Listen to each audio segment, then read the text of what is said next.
All right. Welcome everybody. Take a quick minute just to start letting everybody come in, get settled in. See, we got quite a few note takers. Sometimes I like to get them out of here, but I think they might be stuck. All right. Okay. Hope everybody's doing good. I think I've got a good topic here for today. Uh, let's see. Just getting everybody in here. Give it a few more seconds. See some new faces in here. That's good. See some. I'm not gonna say old faces, but some faces that we recognize. Good looking faces. All right. Cool. All right. Can everybody hear me okay? See me okay? Just get a thumbs up. Oh, sorry. I don't know what that happened. Okay, cool. All right. Let me just quickly share my screen. What we're going to be going over today essentially is a topic of systemizing your agency. So we're gonna be walking through essentially the journey that you take with your business as an agency, and where and when to potentially start to systemize. Because we think a lot of people sometimes tend to overcomplicate things, and we did this ourselves, and especially myself, because I am in ops, right? I'm in the operations of the business. Zarar is more on the front end of the marketing and the sales, and so my mind works very systematically. I like to have steps written out, and I like to have SOPs, all the fun stuff, right? Which most people don't like to do, but I really enjoy that. But sometimes it can get a little bit complicated, right? And the biggest thing, especially for, I mean, life in general, but especially in business, is you want to keep things as simple as possible for as long as you can. And one of the philosophies that we've adapted over the years is essentially not trying to solve a problem before it even exists, which is going to be an interesting thing to let it marinate in the mind, because you'll start to see examples of that in the future. Um, but essentially, here, let me just share my screen really quick. All right. Can I just get a quick thumbs up from you guys with your videos on to see, do you see a document that says the journey of an agency? Okay, appreciate that, George. Thank you. Thank you, guys. All right. Perfect. Okay. So if at any point in time, by the way, if you guys have questions, you can drop a message in the chat or just unmute yourself, because I like the chat just flies on my screen sometimes and I just can't see it. So feel free to unmute and just ask a question. I won't take it rudely if you cut me off. That's fine. But again, we're going to be going over essentially how to systemize the agency, right? So again, we're going to review the life of what you can expect as an agency owner. And we're going to see how you can keep things simple, especially in the beginning, because the biggest thing is keeping things simple so you can grow until they start to get complicated. And then once things start to get complicated, we'll see, where that might happen, and then how to potentially systemize to re-simplify it, right? And I guess the simplest way that I can think of explaining what systemize means is, there's a process of doing things. So for example, a process of taking out the trash, right? That's something that most people probably do. So you take out the trash, that's a process. And the way you systemize that is by maybe having somebody, take it out for you, right? It's also known as delegation, but it's a way of systemizing it, of having somebody take it for you. And it saves you time. That way you can focus on something else. You know what I mean? So there's going to be examples of that within, running your business, and specifically, obviously, an agency. So we're going to go over that and how you can properly systemize over time, right? Because especially in the beginning, like a philosophy that Zarar and I constantly talk about is just like, just do, right? Just kind of like Nike talks about, like, just do it. So, and then eventually you start to simplify and systemize over time, because the biggest thing you want to do in the beginning is grow, because getting to your first 10K is harder than getting, from 10K to 50K, right? Because at that point you already have the system and it's working. Then it's just a matter of systemizing and then pushing forward, right? And just doing more of what's currently working. So there's going to be different phases to keeping things simple, and then re-simplifying for the different stages of your agency, right? So here are some examples here. So like working through your niche and offer, right? You're gonna be able to keep things simple and then be able to show examples of when to systemize. We're gonna be going over, like, with your marketing department, your processes of when and you can expect to systemize and how to do so. Client acquisition, which is basically the process of closing, essentially your first client, or just closing clients in general, right? Acquiring clients. And then onboarding and managing clients. So we'll go over essentially how to keep things simple in the beginning, and then where the opportunities for systemizing might come in. And again, if you guys have any questions, feel free to unmute. I think that'll probably be the biggest way, because I can see the chat over there, but I don't have my glasses on. For those of you who don't know, I wear glasses, so I can't really see over there, which is pretty bad. All right. Okay. So uh, the process of systemizing looks something like this, right? Essentially, the way that we've seen it, the way I've seen it, is you basically want to implement a process for your agency, right? And again, a process is just something that needs to get done. So you just do whatever it is, like whether it's, sending out messages on LinkedIn, for example, with the system that we teach, or, getting on calls for sales calls, right? Just doing it. And then once you're implementing the process and it's in motion and you understand it, then we look to systemize. And the reason we do it in this way is because you'll find that obviously if you don't implement the process, trying to systemize it becomes inefficient, right? Because if you're trying to overcomplicate things too soon, you're just kind of wasting time and you're taking away from what we call revenue generating activities, which is what you should be focused on, especially in the beginning. So you want to implement the process first. And once it's in motion and you understand it, and the reason I put understand it here is because understanding it in theory is one thing, but then actually implementing, you start to learn like the nuts and bolts of how it actually works, what doesn't work, and then adjustments that need to be made. So then you understand it at a deeper level. And then at that point, you can then look to systemize, right?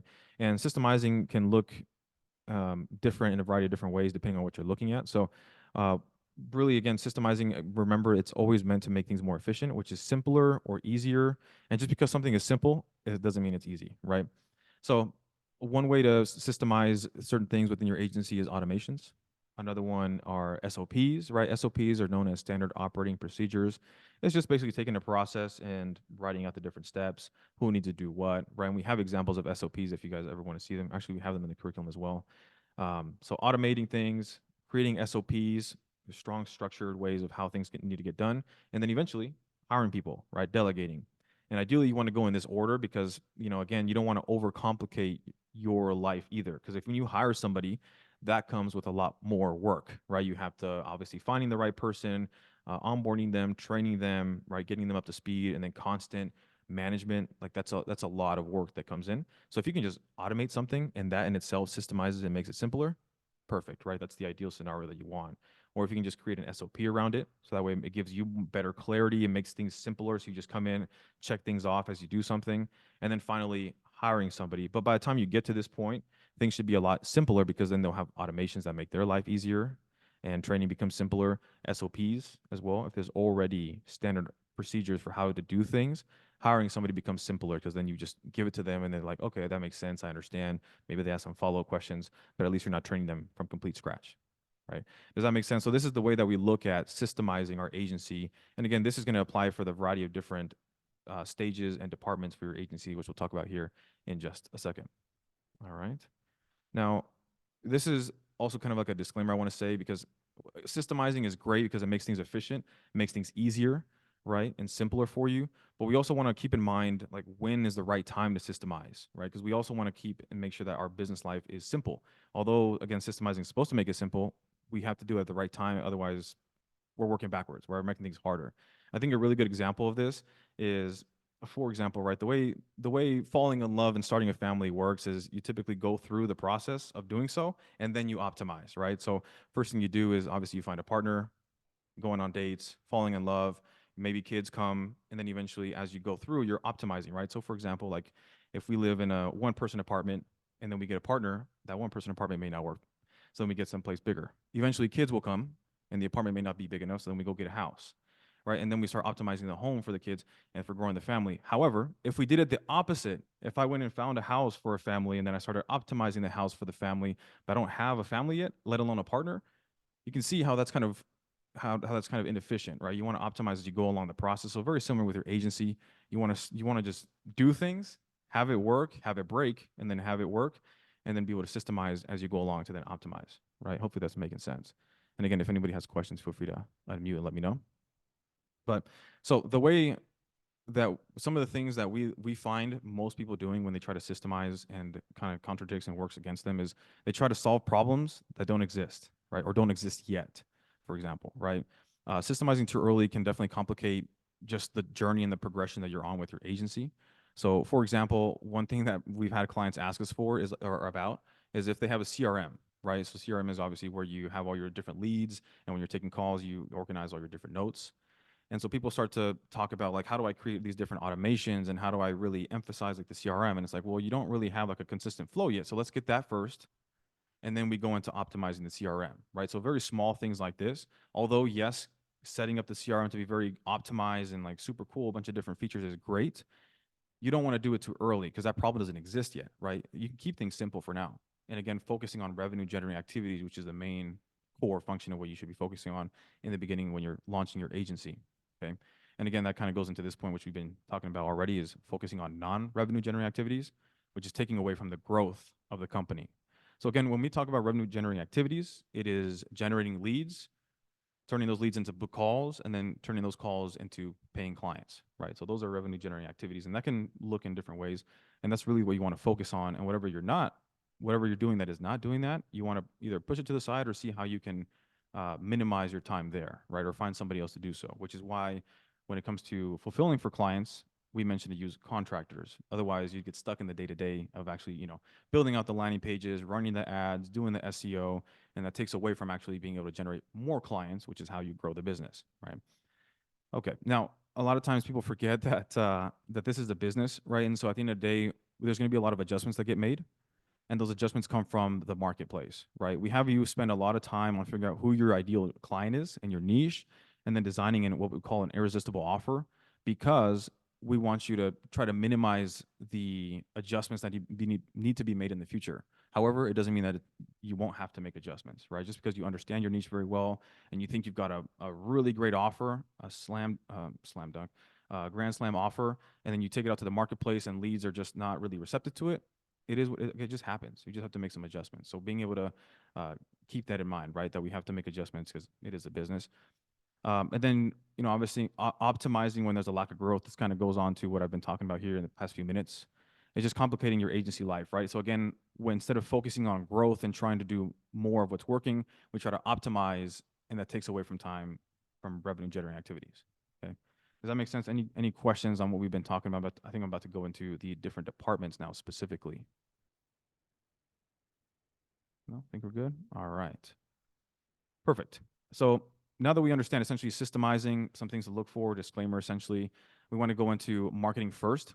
So the processes within marketing for your agency, the first one is niche, obviously, which is the process of defining who you want to work with and understanding their needs. And this is beyond a surface level, right? Not just, oh, my niche needs more leads or my niche needs more sales. It's like, what is the actual problem behind that, right? Like, why can't they solve it themselves and why do they need you? So that is the niche, the process of your niche. The process of an offer is crafting a solution to your niche's problems based on their needs, right? So you can see how this kind of goes. You work on your niche and find their needs, and then based on those needs, you craft a solution to their problems.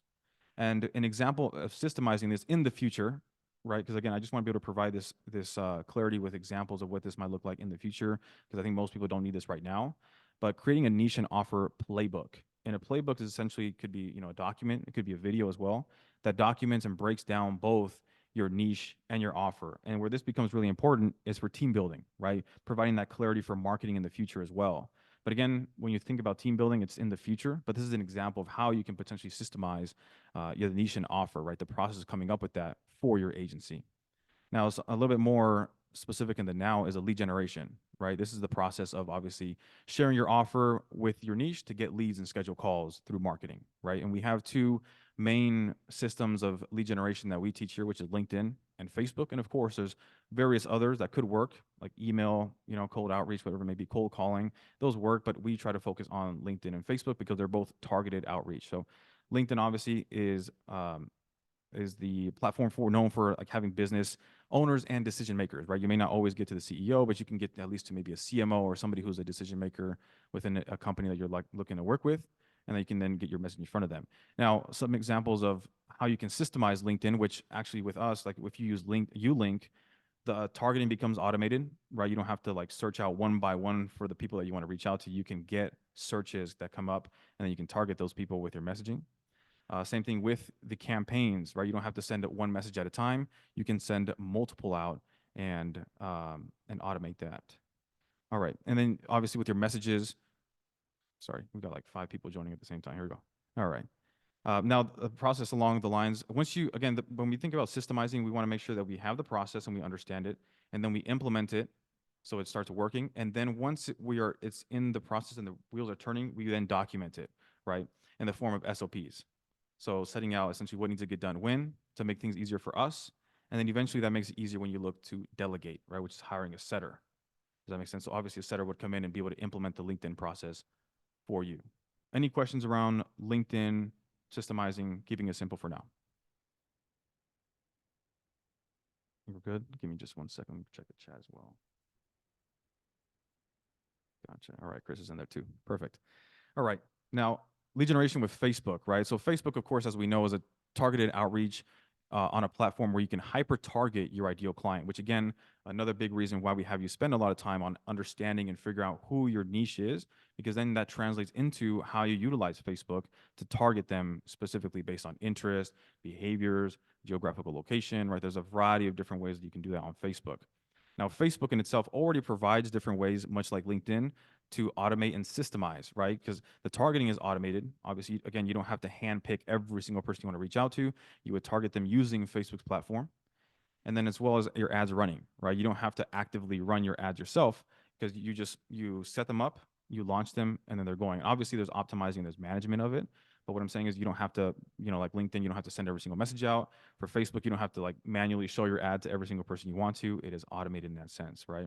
And then it's also automated where calls are being booked in to your calendar, or at least leads are showing interest in submitting their information to be reached out to.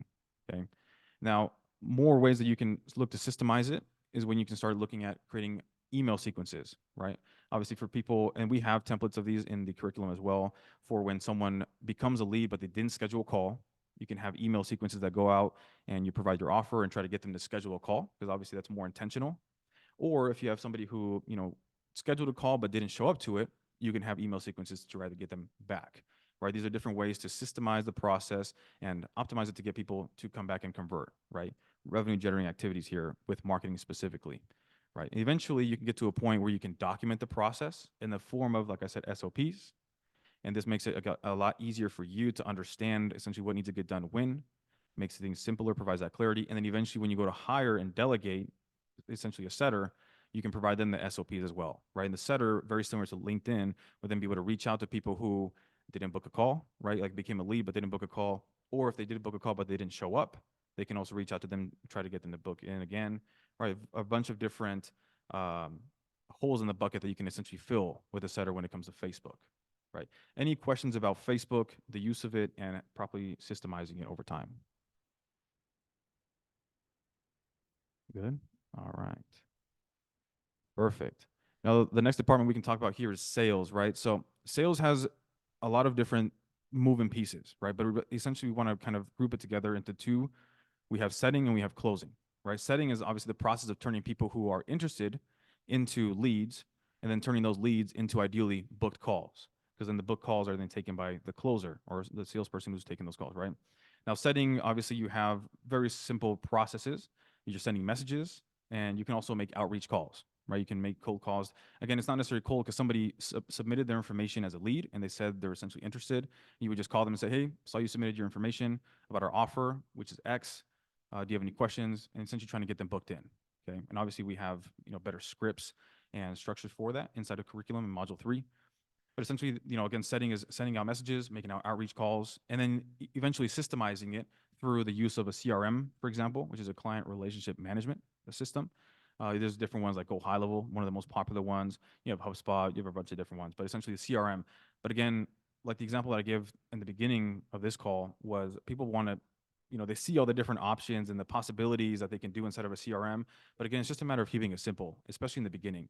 Like when you have leads coming in, you want to get a lot of leads, because once you start getting a lot of leads, then you start looking at, okay, how can I properly segment them? How can I organize them? Right. And then that also touches into a lot of different other strategies that you can use with like your email marketing, for example. But again, just keeping it simple in the beginning, just get the leads in the CRM, organize them with your notes and maybe like a pipeline, which we can show examples of if you guys want to see that. And just keeping it simple in the beginning, right? Eventually you can get to a point where you can start to really complicate it. And again, segmenting, things like that, right? Of course, the message templates, that's a way to systemize the setting process. So the message that you're sending out, obviously we do this for you inside of the module 3. We have templates and scripts that you can use for messages, but that's a process as well as systemizing it. And then of course, SOPs and eventually delegating to hire a setter to do the setting for you, okay? Then the second component of sales is obviously closing, the process of converting booked calls into clients, right? Now, obviously the process is here is taking calls and then doing your follow-ups, right? And of course, many people forget that the money is in the follow-up. But the way you start to systemize even the closing is very similar to setting. Obviously, you have the CRM, right? And again, keep it simple. We don't need to overcomplicate it with segmenting and like doing a bunch of crazy stuff yet. Again, you want to do that once you get to that point. You can also have email sequences, very similar. Again, if somebody books a call but doesn't show up, of course, like our closers tend to send messages out themselves, but you can also systemize it using email sequences, right? And then you can also obviously document the process along the way in the form of SOPs, and eventually you hire a closer, somebody who takes the calls. But again, very important here in the sales department is we really preach for you to understand the setting process and the closing process before delegating it. That way you can properly manage somebody and properly train them, and then properly create the SOPs of systemizing the departments over time, right? Because that'll allow you to scale.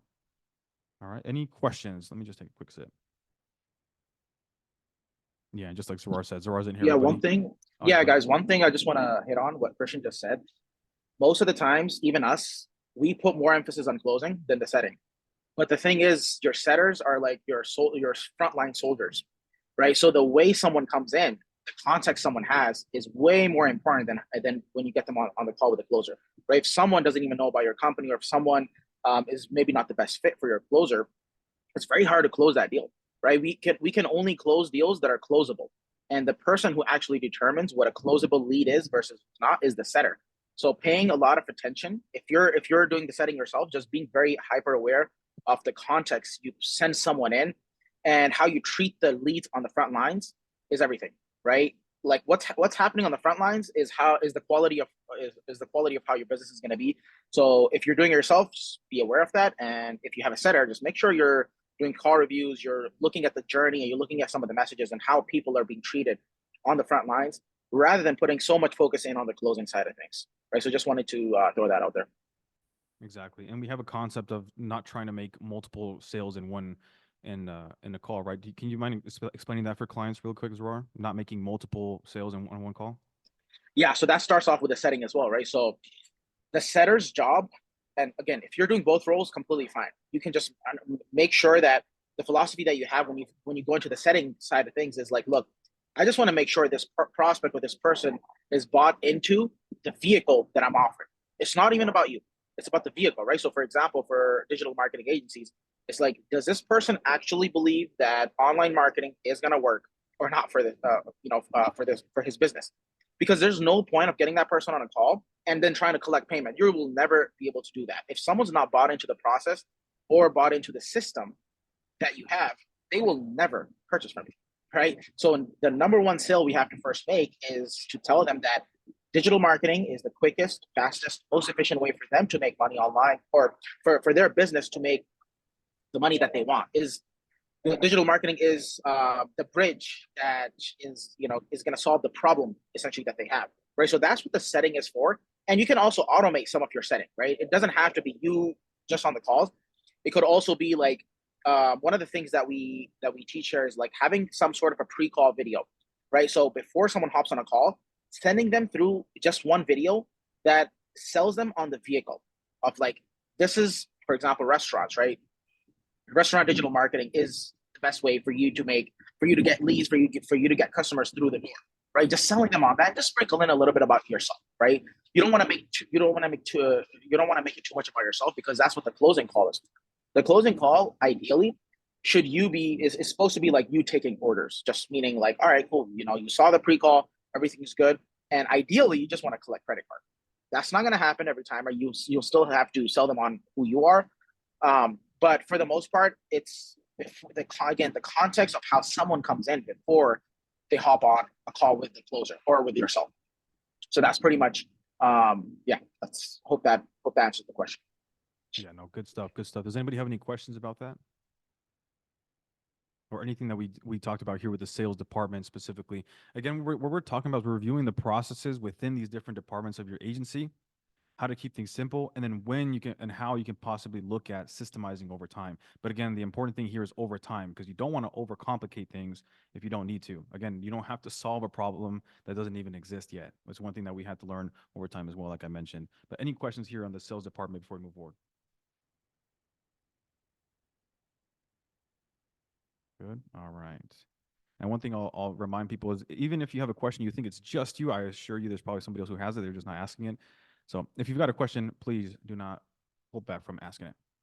All right. So now in the fulfillment department, right? So we just went over marketing, obviously how you go about selecting your niche and who you want to work with, designing an offer for them, and then starting your lead generation. Now, then we went into sales, right? Obviously, how do you convert those leads or people who are interested into paying clients? And then now when we move into fulfillment, now it's like when we get paying clients, how do we structure our agency with processes? Again, very simple.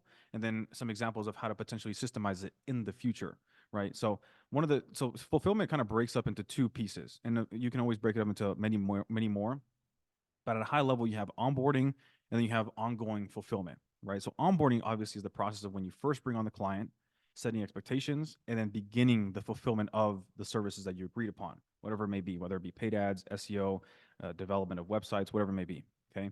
So a lot of things that you can put that you do within the onboarding is some people like to send welcome gifts, whether it be a handwritten note or whatever it may be, right? If you want to send a book, some people like to send cookies, whatever you like, right? So something that's a welcome gift that kind of you're kind of reaching out to them in a way that goes beyond just business. It's a little bit more personal touch, right? You've got obviously the onboarding call, very key. You want to make sure that you set expectations and set the timelines of deliverables of what's to come. And the way you get that information is obviously you communicate with your contractor to make sure you get that information up front and start that relationship. So the onboarding call here is very key. It kind of sets a tone for how everything is going to work. And then it's the process of transferring information between the client and the contractor. And this happens probably like if you're talking about like paid ads, for example, which is one of the more popular, obviously, services and has some of the best returns for clients. So paid ads, usually you're looking at between 1 to 2 weeks of what's called the setup period, right? Of creating ad copy. You've got your ad designs for the creatives, the funnels, if you're running a funnel, things like that, right? Getting all of that set up and ready to go to actually launch the ads takes about, let's just say, 2 weeks, right? Or even you can even push it to 3 weeks. It's much better to under promise and over deliver for clients. So between these 2 to 3 weeks, let's say, you're going to be transferring information between the client, so any questions that they have, to the contractor, and then information that the contractor may have for the client. So just kind of communicating back and forth, right? And again, it's really important to have, at least in our philosophy, an account manager who communicates in between the client and the contractor to facilitate that, because we don't want the contractor being bombarded by questions and messages from the client, because then they can't really focus on their craft. And the client as well, if they're not getting the best communication from the contractor, that starts to create some tension. So an account manager has been a really great system that we use. Now, some ways that you can look to systemize this is, for example, with the welcome gift, you can use services or companies to send these out, right? Like there's companies that can send out whatever you like. I mean, it's really just a matter of finding it. So right now we're actually working on finding our own or optimizing our process for sending out welcome gifts for, I forget exactly what it is. Actually, we're crafting it, and I have a call tomorrow at 2 p.m. But it's going to be sending out a book and a couple of other different things. So again, these are things that we keep in mind of what our clients might ideally want. And you can do the same thing with your clients. It's like, what ideally would they like, right? Something that's relevant to the niche, maybe, or even if it is something like a handwritten note, that can be okay. Because again, you're just reaching out to them on a personal level, and you can go as far as you like, right? But again, there's services and there's companies that can do that. Then obviously you can outline your calls in a document format, essentially creating SOPs right around like the onboarding call, for example. What should be covered in the onboarding call, and you can even set the flow, right? I really don't like scripts or even the word script, because when you think of that, you think of something that you're reading off of. But again, with calls, especially whether they be sales or even the fulfillment, you don't want to be reading off of a script, right? You want to understand like the philosophy, what the call is for, and then take that call on in its entirety live, right? And be present for it. You can also create templates for information needed by the contractor for clients. And something that we provide you inside the curriculum is called a briefing document. It's typically a document with a set of questions that the client would fill out, or you would fill out with the client on the onboarding call as well. That's also really good because you can ask follow-up questions, and if they answer a question, you say, okay, tell me a little bit more about that, right? That emphasizes that you're present, and you're listening to them. And it just builds that relationship. And so that document is helpful for the contractor to get initial information on what they need, right? So that's an example of creating templates of documents that might be helpful for your contractor.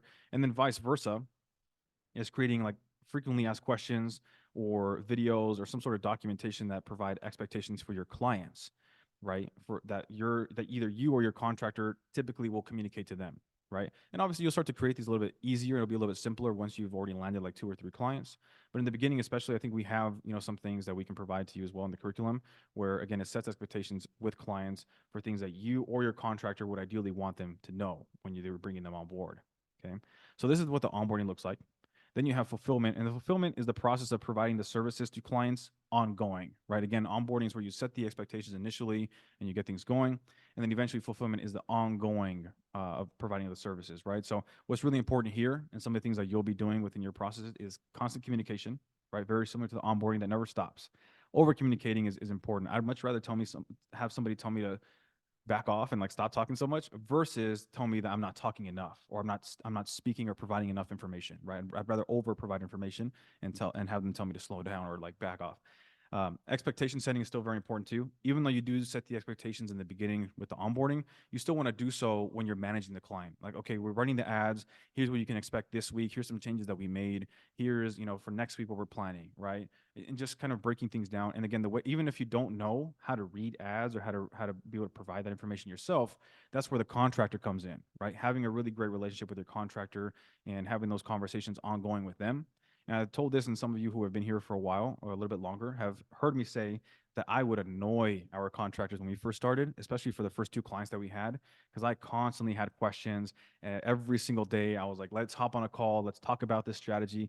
But eventually, after those two clients, because I overdid it, I really understood the strategies. I understood what top of funnel, middle funnel, and bottom of funnel meant.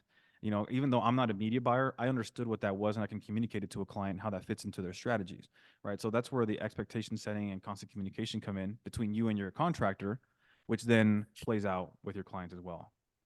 Yeah, And it's one thing I want to add is when you learn that if you do, or when you learn things like top funnel, middle funnel, bottom funnel, right?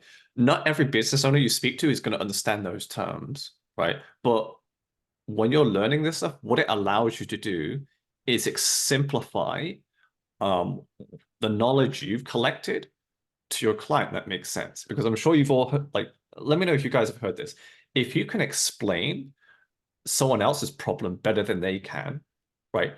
They're more likely to think that, hey, this guy or this girl knows what I'm talking about, right? Same thing for the solution. If you could just simplify it to the point where they understand, like, yep, that's what I need to do, and you know it, then they're really going to trust you on that, Yeah. right? And want to move forward with you. And speaking of which, and Christian, David had a question. Yes, do you have templates for proposals / quotes and invoices related to an agency? Like, do you want to handle that now or a little bit further down? Yeah. No, we can talk about it. I can actually let me get to that here in the next section, which we talk about agency structure, which I'll talk about both the legal and accounting, which kind of falls in with proposals and templates for invoices, things like that. And I see we have another question about by contractor, we mean the people whom we have outsourced the work. And yes. Yes. So essentially contractors are your fulfillment team. So whoever's going to be providing the service. So if you have a client, in very simple terms, if you have a client who says that they've agreed to Facebook ads, for example, you want a contractor that's going to do the Facebook ads for them. So that way you're not stuck in the day-to-day of doing it yourself, because Facebook ads is a full-time thing. And if you're doing that yourself, then you don't have time to focus on, the marketing and the sales of your own agency. And then you can't grow, you're stuck. And then we fall into, a cycle where you're kind of on the hamster wheel, so to say. But yes, short answer is yes. That's what we mean by contractor. Yeah. Yeah, so for ongoing fulfillment, we have, again, constant communication, expectation setting, which is ongoing.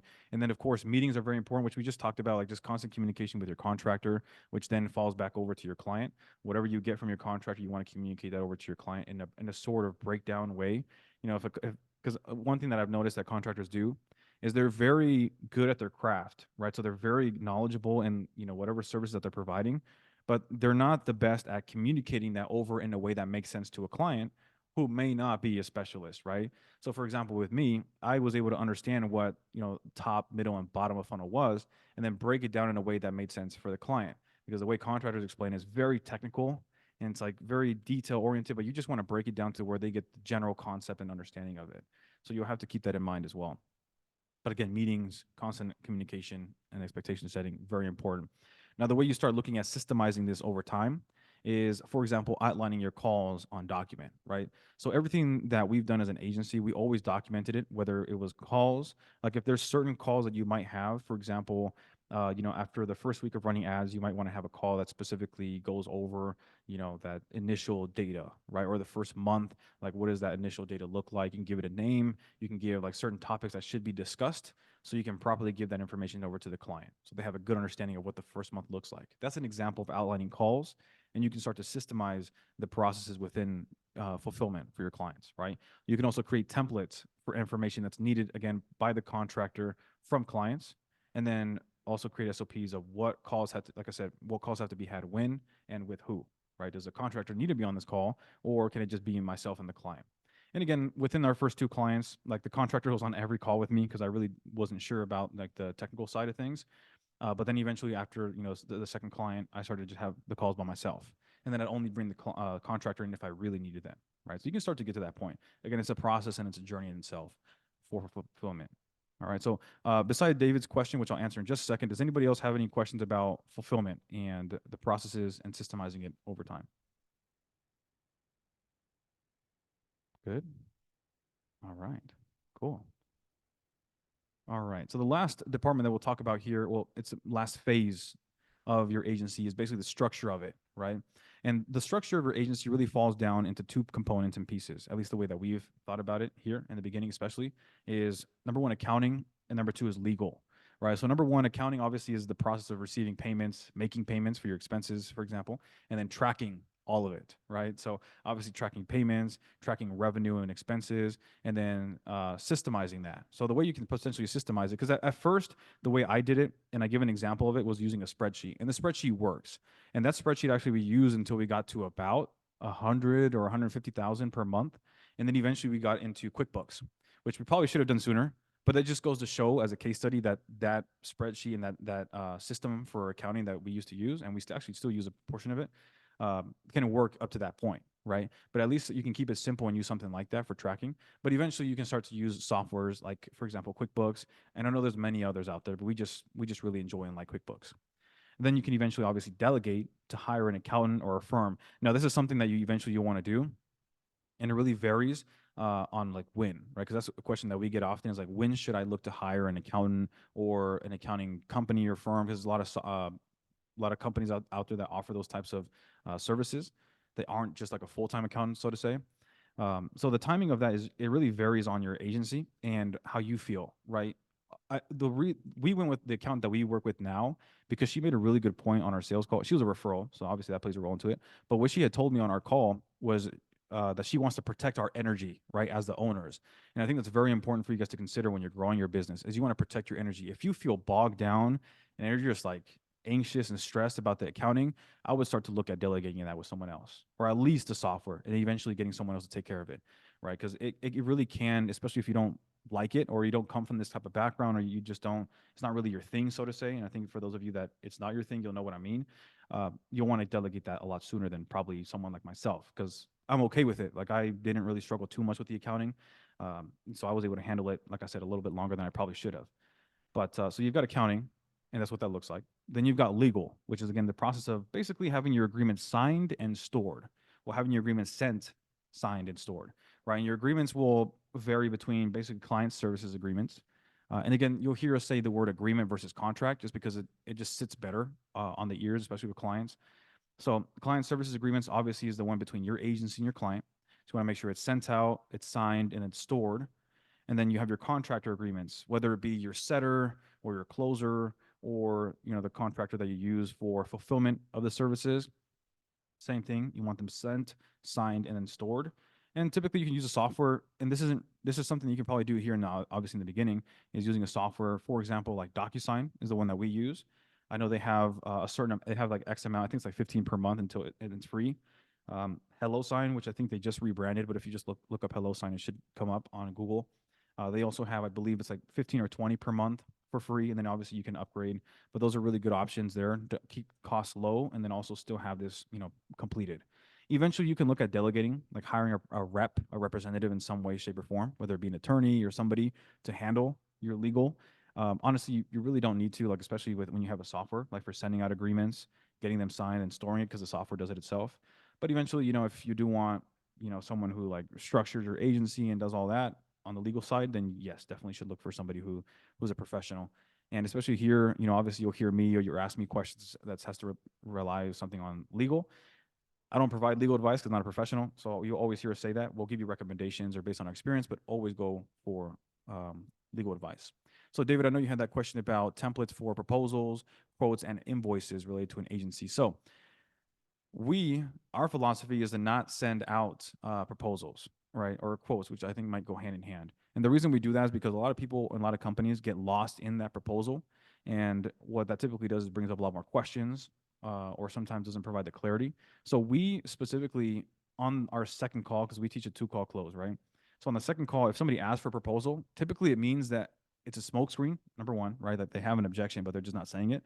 Or they have questions, like something is not clear to them.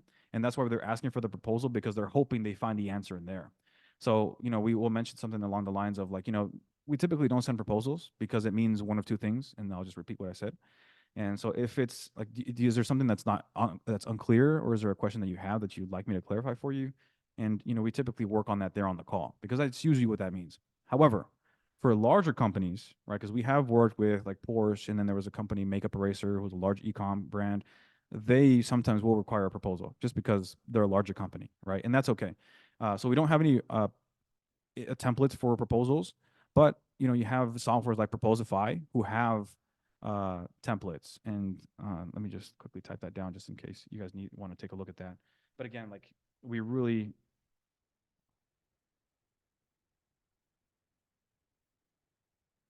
there we go. So that's Proposify. I believe I spelled it correctly. If you look that up on Google, they have templates for proposals. But again, like the biggest thing that we want to focus on that second call, if somebody brings it up and they're not a large company, then we typically want to figure out like what is the smoke screen, like what's the real objection, or what question are they hoping to find in the proposal that we can give to them, right? Because the proposal says the same thing that we just talked about on the call, and we typically say that as well. Yeah, so statements of work, so scope of work. So we do have we have a template for that, I believe, inside the curriculum. So the way the scope of work, the way I designed it when we had our agency, was like a spreadsheet, and it showed like the different deliverables that would happen, at least in the onboarding, right? So like, if we're building out a funnel for them, we do like landing page, we do ad copy, ad creatives. So just a way for them to visually see what needs to get done. And then obviously we can check it off. So we do have a spreadsheet, and I can share that. Actually, I'll share that right after this call, right under this document, so that we can have that. So that we don't have to go looking in the curriculum for it. And then, yeah, so invoices. I know you asked for invoices. So invoices, yeah, we don't have templates for that, because typically we use certain softwares for processing payments. And so okay, so two things, right? Number one, we use a software for processing payments, which you can find in module 5 when you get to that point. We use like EasyPay Direct is our number one. We use Authorize.net as our number 2, and there's some other ones that you can use. And obviously they have their own invoicing templates, right? Their own user interface. But for us, we typically avoid sending invoices unless we really need to, or the client really wants us to. And we ideally want to take payment on the call, right? Because that makes things a lot easier, not more efficient. If we just take payment and it's just like we're set in stone. Because also when they provide the payment, they see the payment leave. It's just a mental trigger that we are committed and we're moving forward with this, right? So that also helps your sales process too. So I would just use that. Really quick question. Do you recommend, and you guys can probably see me squinting my eyes because I don't have my glasses on. Do you recommend to get an LLC the same time as when we decide on a company name? That's a great question. So again, this is not legal advice. I have to say that. So the way that we did it, and we've done in the past, is we didn't have an LLC officially until we started getting some traction. Because starting an LLC does take time, and it can get overcomplicated again if you don't know, or it's not really your thing like that. Legal and the technical side of the business is not really your thing. So you don't necessarily have to, in our experience, and you can start going and eventually get the LLC. However, if you can, do the LLC in the same time that you've started your name. That's also, so you can go either or, honestly. But again, keep in mind, this is not legal advice, and you should consult somebody who can provide that for you. But that's what I would recommend, and experience that we've seen from us, and then also other people that we've seen start businesses as well.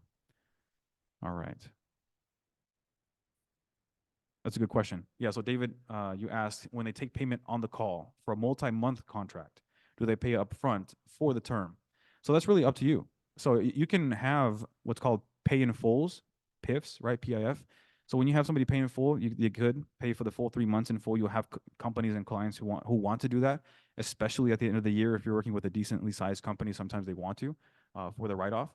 But then some clients, like, they want the payment plan, right? So if you're like on, let's say you're charging $3K per month for 3 months, that's $9K. So you can offer it as $9K for 3 months, and they can pay in full. Or if they ask for a payment plan, you can say, yeah, we can break it up for, you can do whatever you want. You can do $6K upfront and $3K month 2, or whatever it may be. Or you can do $3K per month, right? It's really up to you. We just had a couple of clients when they were bringing on their first client. They had they did a 7.5K deal at 2.5 a month. Yeah. I think we have another client as well who is in the process of signing on I think it's a 3-month deal, 5K first and 3K following per month after. Yeah, there you go. Also, I want to say, I mean, everyone wants to make as much money as possible. You can go for the PIF and incentivize. Maybe if you pay in full, we'll take $1,000 off the entire price. And there's so many ways you can go about it. Yeah, that's a good point. Good point. And then Jennifer, nice to see you here. I see you have an LLC, but it's not the same, or it's not the name of the agency. Is there something formal I need to do? Yeah, again, I have to say this because it's not legal advice. I think you should consult someone that specializes in that, because there is like, yeah, there's some formal stuff I think you need to do if you do want to have a DBA, which is a doing business as, for people who may not know. DBA is something essentially you can create under your LLC. So yes, there should be some formal stuff. So I would definitely consult a legal professional. Which actually, if you don't, like, you can go to an attorney or a firm and have them, help you out, or you can also go to, I just had it on I just lost it. It's a website, LegalZoom. There we go. I think it's LegalZoom who can help you out as well. They're like a website, and they can also provide support as well online. So branding question: when finalizing an agency name, would you recommend using agency name, digital marketing, or marketing solutions? Either way is fine. The biggest thing for us is like the philosophy that we have is just keeping things simple, right? Because when you think of your agency, you want to have your own branding in mind, like what do you want for your agency, but you also want to keep in mind, like, from your client's perspective, right? When they're looking at like your website name or your company name, do they understand what it means, and is it quick enough? You know what I mean? Like sometimes people want their website to be super long because they want to communicate whatever it is that they want to communicate. But if you could just have it super simple, like you should do that, right? I guess if that makes sense. So it is like Chris said, it's ultimately up to you, but I would just keep in mind to keep it simple and keep your client's perspective in mind as well. All right. So that is agency structure. I know we jumped into some questions there, which is great questions. And at this point, like if nobody's got any questions about the different topics that we've had, or at least, sorry, the agency structure specifically, I'll open it up for Q&A. So if anybody's got some questions, or Chris, you have something to add? Yeah, Steve actually has a question. He asks, don't we need an LLC to open up bank account to collect payments? This is not legal or accounting advice, but yes or no, yes and no, right? So you can still take payment with a personal account, but you should definitely open up an LLC and eventually get a bank. But again, you don't, like, the reason that we don't give like a straight answer for like, yes, you need an LLC right away is because a lot of people get stuck in that. We've seen it time and time again that people really get stuck in the in like the technical side of the business, that they don't ever really move forward with the revenue generating activities, right? So if you can do both at the same time, please go for it. And that's what we recommend, because you do want to have a proper structure with an LLC and the business bank account open under that. But if you can just keep on moving, just keep on moving. You know what I mean? Yeah. So LLC is pretty straightforward to get started. But again, like, you do have some people who maybe don't understand or don't know it, and they don't come from that. So it can be a little bit difficult. Let's see. Okay, we've got a few messages coming in. Yeah, LegalZoom is awesome to set up an LLC. They are very simple. Yeah, we've used them before. Do a trademark or protect the name. Yeah. Okay. Perfect. All right, so again, like, I'll open it up for some Q&A, as we've kind of already started on, which is great. So if anybody's got any questions, feel free to either type it in or unmute. I'm more than happy to have the conversation. Let us know. Have you answered the trademark one? I think that was that might be a recommendation from David. It says do a trademark to protect the name brand nationally if using a DBA. Okay. Which, yeah, so recommendation. Yeah. I see a question from Jennifer. Before we go into that, I want to ask is, does anyone else have any other questions? No? Okay. So Jennifer, I know you got a question about the conversation about like the LinkedIn banner and the timer structure. Obviously, this part of the timer structure, for anyone who doesn't know, this is tackled in module 2A with the LinkedIn. But I think we might be able to help out like a little bit here. Yeah. Right, because we've also got Christian on call too. So yeah, let us know what is it that you need help with. Okay, so the conversation started in Slack, in the marketing channel, that I was trying to understand, because I had a meeting with my accountability coach, Kyle, and I was trying to understand, do you just put because I just went through crafting the marketing message, got an approval from Guterman, got my message, but then it felt like I had already moved forward to do the timer, but it felt like that is a much shorter, kind of more succinct message. But then in working through all the timer worksheets, it felt like, am I creating another message just for the banner? Because then when Kyle said, well, I guess you could do either or. And then even in your response to my question, because I had asked, I think, Scott, that same question, you jumped in. I don't think Scott ever answered. So that's where I've been left a little bit like, well, Okay. what do we do? Because when I went to take my marketing message and put that on the banner, it just looked too long and wordy. And then there's a title in the LinkedIn banner. And I was like, well, where does that come from? That didn't match with the method. So, and I know Okay. he Let's do interchanges this. unique Can you- mechanism to method. can- Yeah, can you share screen of the document that has the name or the banner itself? Just so we can take a quick look. Share screen of the name or Christian, the does banner. she have? Yeah, does she have a share screen permission? Yeah. Okay. Yeah. Okay, well, I'm trying to understand what you want me to share, the banner that I'm working on or the timer Yeah, you can share worksheet? you can share the banner with the message on there that you feel is too long or looks too Okay. long. And while you Okay. pull that up, in general too, with like the way that we structure everything that we do here, especially in module 1, leading up to module 2, is obviously, like I explained earlier, was to have your niche, figure out what their needs are, so you can craft an offer that solves their problems, right? Because that's at the end of the day, most agencies that are out there, you'll see they just do like the Facebook ads for whoever, or they do the Google ads for whoever. So you want to craft an offer that solves a problem, and then eventually, when you go into crafting the message, that is also like a general, just what does your offer look like? So then you can go and do it on LinkedIn using the timer method and the worksheets, which we'll clarify here in just a second. And then same thing for your Facebook ads, for your ad copy and your website copy, things like that. Okay, yeah. So I see what you're talking about. So for your banner here is the calligraphy. I would just remove that because it's difficult to read and it's just unnecessary and you don't need it on there. Okay. Okay, that will help to free up a lot of space, and then you can simply enlarge the text you currently have to give you more room.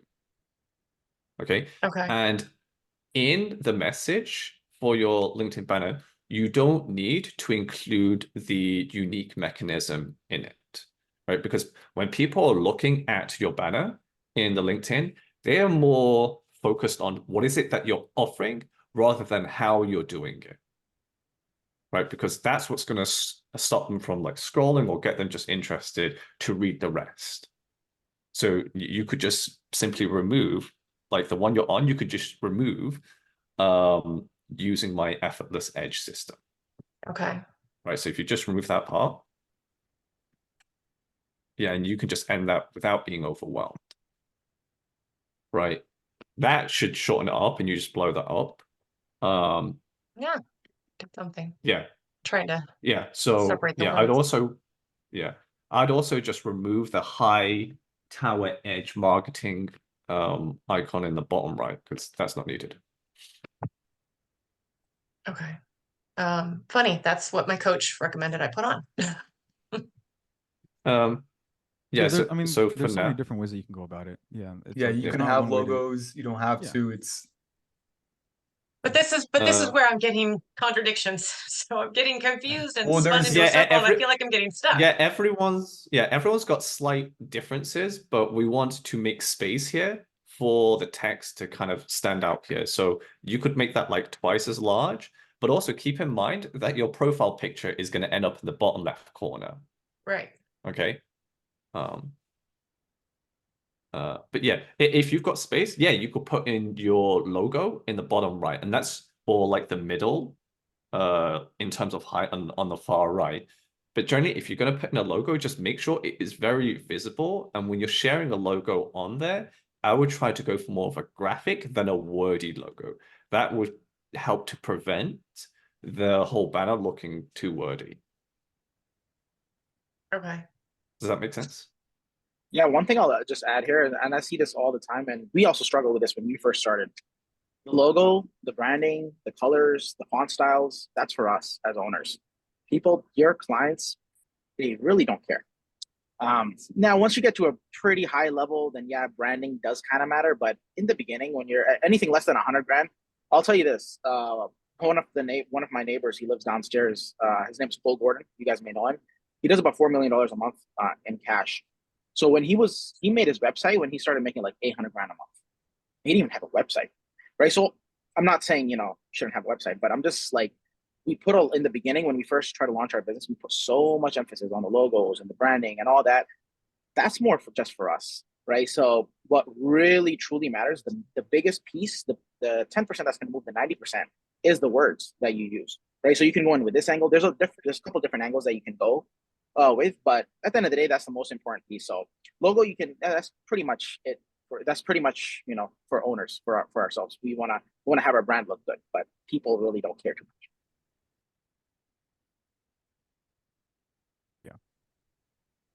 Does that make sense? Do you have any follow-up questions, Jennifer? Just want to make sure you're taken care of.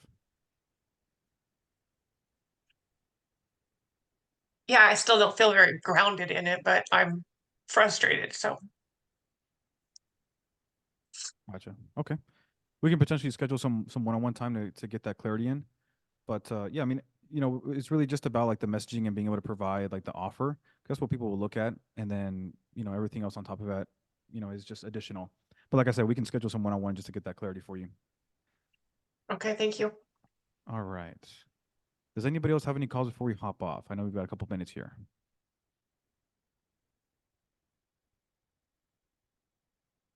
Now are we good? All right. Perfect. Well, if there's no more questions, hopefully that provides some value. Hope you guys have a great rest of your day. Have a great weekend. And as always, if you guys have any follow-up questions or need anything, feel free to let us know in the marketing channel. And like I said, give me some time, but I'll drop this link to this. And then I'll also drop the scope of work that I think, David, you had asked about. I will go ahead and drop that as well. All right. Thanks, everybody. Have a good day.